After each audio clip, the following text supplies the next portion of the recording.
Hey, what's going on YouTube land? This your boy TJ and welcome to my YouTube channel, Wrestling Nostalgia, where I give my reviews on the WWE shows and PLE events. And today, we are going to be reviewing Raw, July 8th, 2024. But before I get into my review, just go ahead and give that thumbs up, a like. It helps push my video through the algorithm. Without further ado, let's go ahead and get into my Raw review. So we kick it off with none other than the infamous CM Punk. Woo, I tell you one thing.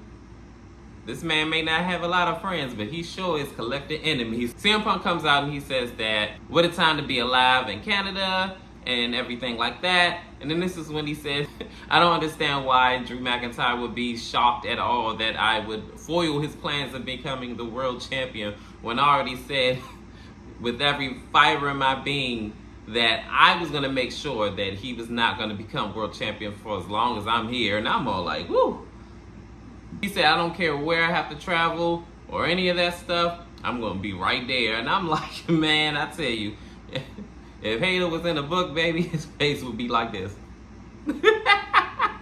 He tells Drew McIntyre, even though he's not here, that actions has consequences to it, and you pay the ultimate price. Play stupid games, win stupid prizes. He's asking the Raw general manager, can he lift the suspension for Drew McIntyre so that way they could go ahead and mix it up. No matter which way he can do it, he wants it done. Of course, Adam Pearce doesn't come out. It's Seth Rollins, because remember, inadvertently, he calls Seth Rollins his world championship match at Money in the Bank. Therefore, he can never challenge for the world championship for as long as Damian Priest is world champion. So he has a bone to pick with him. They wind up going back and forth with words. And Seth Rollins says, oh, now the attention whore doesn't want to get in the ring? Like, what are you scared of him to whoop your ass? And I was like, CM Punk says, listen here. I told you the last time we were in the ring together that it wasn't going to be too much disrespecting me or I'm going to knock your teeth down your throat. So, push come to shove, make a long story short, it looks like somewhere down the line they're going to go ahead and have their little scuffle at some point in the ring. And I'm definitely here for it. And basically, Seth Rollins, to end the segment, says that, why is it that everybody to pay the consequences for their actions except you?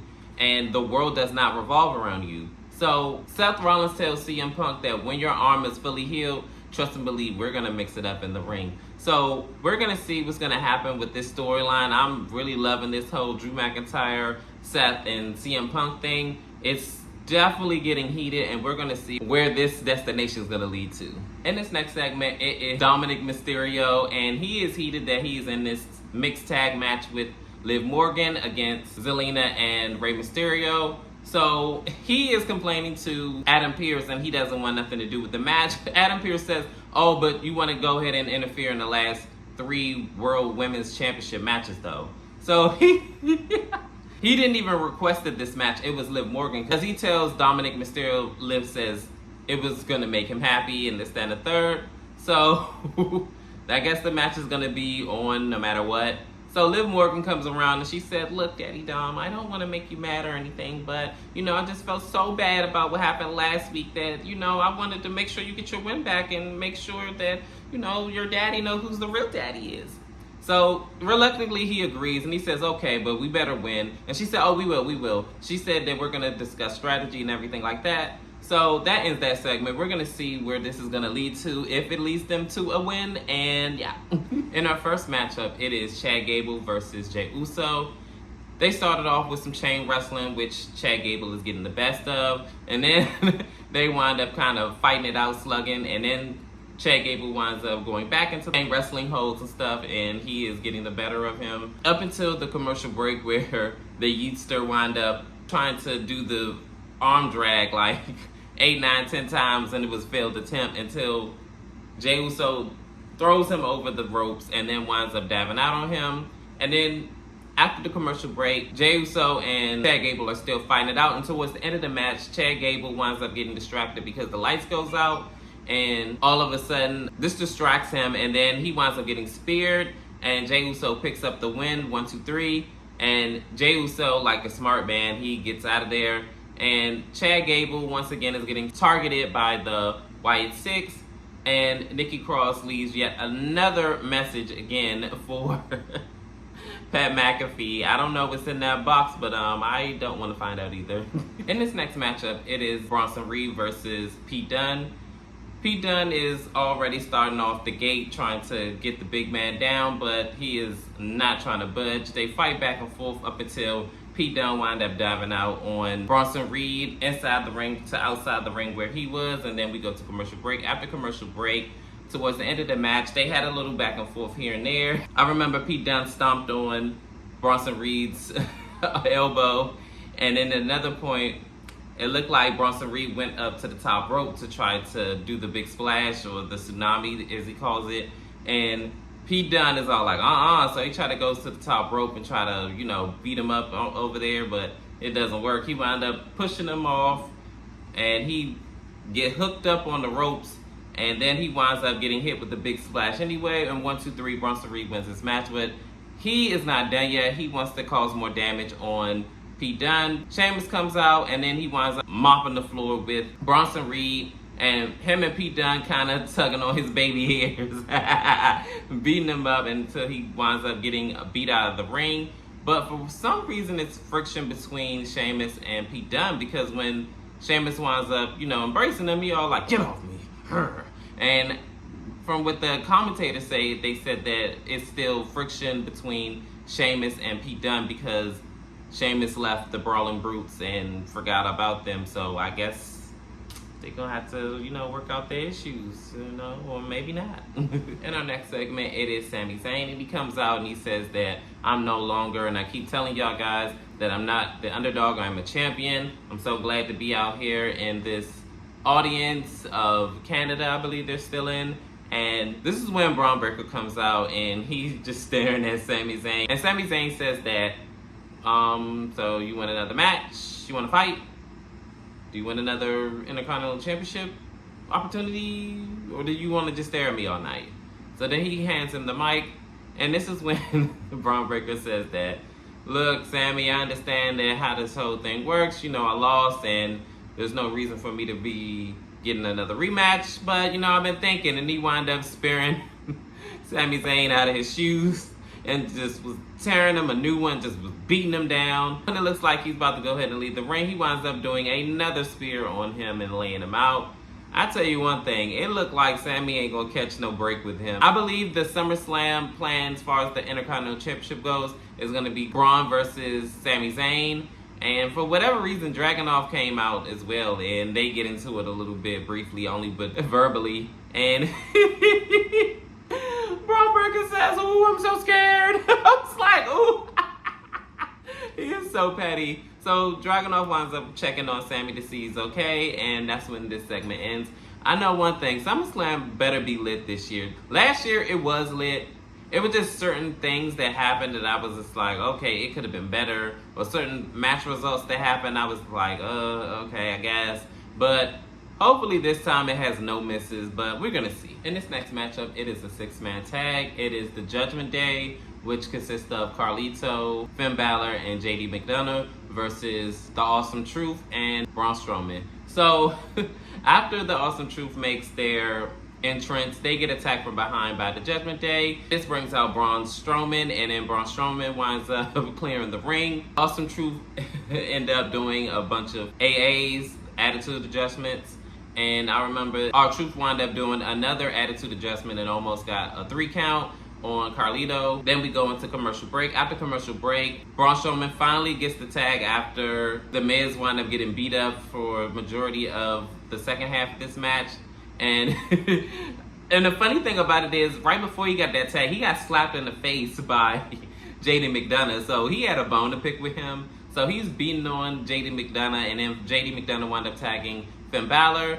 And then Braun Strowman, after beating up on Finn Balor and chokeslamming him, he winds up tagging in R-Truth. R-Truth looks like he's having fun and everything like that, doing the Strowman Express, and he winds up knocking everybody down except JD McDonough. He winds up hightailing it out of there, out of the arena. So while he's, Braun Strowman's busy chasing down JD McDonough, he kept saying, what's up, what's up, what's up, what's up? And I'm like, you getting back into this match. Like, what are you doing right now? Like, Win the match, and then you can what's up all day. So the Miz is telling him, hey, look out behind you. So he winds up getting drop kicked, and then coup de grace in 1, 2, 3. They lose this match, but the Judgment Day wind up hitting a big win over the Austin Truth and Braun Strowman.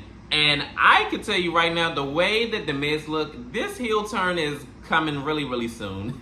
In this next segment, CM Punk is in the office with Adam Pearce, and Adam Pearce says, look, I understand that you didn't start this, and you know, you like to pick fights and stir up the pot and everything like that, but you have to let me do my job and see if Drew McIntyre's in a space mentally to even want to do business and be professional at any level. So you have to let me do my job, and we can go from there. So it looks like CM Punk is going to allow himself to, you know, stay at home. And even though he has been staying at home majority of the year, for real, like he only been popping up doing handful of appearances, probably like around about 5, maybe 6 times. And to be honest, Drew McIntyre really did stick his foot into CM Punk's business and really been trying to stir the pot with CM Punk for a long time, even taking him out at the Royal Rumble, injuring him. So I don't see why CM Punk at any time would really want to let up off the gas on Drew McIntyre. But because Drew McIntyre made this personal, he had to take matters into his own hands. So, hey, play stupid games, win stupid prizes. In this next segment, it is Chad Gable. He said that he's been looking high and low for Adam Pearce, and his office is right there. I don't know why, like, he been having to look for him so long, but hey, whatever. So he winds up saying, I've been looking for you everywhere. Like, are you trying to avoid me? So he said, my office is right here. So this is when he says, look, I'm trying to understand what's going on here, and the Wyatt Six is after me. And then this is when Adam Pearce says, do you even stop to ask yourself why they're after you? That is their conversation, and he says that he has bigger fish to fry or whatever. So when he opens the door, this is where Bo Dallas is sitting, and I'm like, oh shit, what's about to happen here? Like, but we're gonna see what's gonna be the development that happened with Bo Dallas. But also he left a video package message for the WWE Universe. I forgot to talk about it last week, but basically he's saying that, you know, the Wyatt Six is here. They're gonna basically, I guess, to my knowledge, or what I got the gist of it, that they're gonna be wreaking havoc a lot often than not. So beware. In this next matchup, it is Braun Breaker versus Ilya Dragunov, and this match started off hectic. They are swinging for the fences. And the first half of the match, it looked like Ilya Dragunov was trying to get the better of Braun, but Braun wound up switching the momentum into his favor and using his unbridled strength and clotheslining him and taking him out. And this happens up until the commercial break, where he gets a near fall and he kicks him out of the ring. I'm gonna just go ahead and skip into the end, where it looked like Ilya Dragunov was on the verge of winning, and it was a pretty standard back and forth match, but Braun Breaker ended up throwing a chair at Ilya Dragunov's head, taking him out. So before Braun Breaker could do any type of real damage, Sami Zayn winds up coming out and beating up on Braun Breaker, and he beats him out of the ring. So then, as he's checking on Ilya Dragunov, he gets dragged out of the ring and get beat on and thrown over the announcer's desk. So then Ilya Dragunov winds up trying to come to the savior of Sami Zayn, but to no avail. He winds up getting beat up too and thrown over the announcer's desk as well. It looks like Braun Breaker is not playing any games with nobody. He don't care who you are. He feels the way, he gonna do something. And that's just that on that. And we're gonna see what's gonna happen with the whole Sami and Braun Breaker situation and what they got going on and what's gonna develop between these two. In this next matchup, it is Katana Chance, Kaden Carter, and La Valkyria versus Damage Control. In this first half of the match, Kaden's team is getting the best of Damage Control, and this happens upwards into like the commercial break. And then after the commercial breaks, Damage Control were in firm control of this match, and Damage Control ended up picking up the win, but they wind up getting beat up by Zoe Stark, Shayna Baszler, and Sonya Deville, of all people, and they lay waste to the tag teams that were involved in this match. We're going to see what's going to happen in this development of this new formed alliance, and where's it going to take them. But finally, we are here at our main event. It is Liv Morgan and Dominic Mysterio versus Rey Mysterio and Zelina Vega. First half of the match, it is Zelina Vega and Liv Morgan going one-on-one first, and Zelina, for whatever reason, turns her attention to Dom like, yeah, it's your fault. So then she turns her attention back to Liv Morgan after she says, no, it's me and you. So they wind up fighting it out a little bit, and then a couple of tags and everything like that. I want to just go ahead and skip on to the end, where Liv Morgan ends up tripping Rey Mysterio on the ropes and costing Rey Mysterio finally the match, because I got tired of Ray Hogan keep freaking winning every time, like freaking deadbeat. So anyway, she cost him the match and she winds up yanking him on the ropes, and then he winds up getting the big frog splash in 1, 2, 3. Liv Morgan and Dominic Mysterio pick up a big win, and finally, Dominic Mysterio gets his lick back on his deadbeat dad, Rey Mysterio. So they embrace, and it looked like they were like hot and heavy about to kiss or something, because it looked like Dominic Mysterio finally given to Liv Morgan's advances, and it looked like he's okay with, being on top of her. But out comes Rhea Ripley, and she chases out Liv Morgan out of the building, and she runs out of there. And it looks like Rhea is not pleased at all with Dominic Mysterio, and that ends that segment. I don't know what's gonna happen with the whole Dominic and Liv Morgan and Rhea situation, but I guess we're gonna have to wait in the upcoming weeks and see. But anyways, this Raw actually had no misses. They made the most of their 3 hours. I mean, I wish it wasn't 3 hours, but hey, it is what it is. But I enjoyed Raw. How did you feel about Raw? Did you like it? Did you love it? Did you hate it? Could have been better? Leave it in the comments. And as always, help me grow my channel. It is greatly appreciated. Like, share, and subscribe, and all the other good stuff. And peace, TJ. I'm out. You better fuck me like you mean it.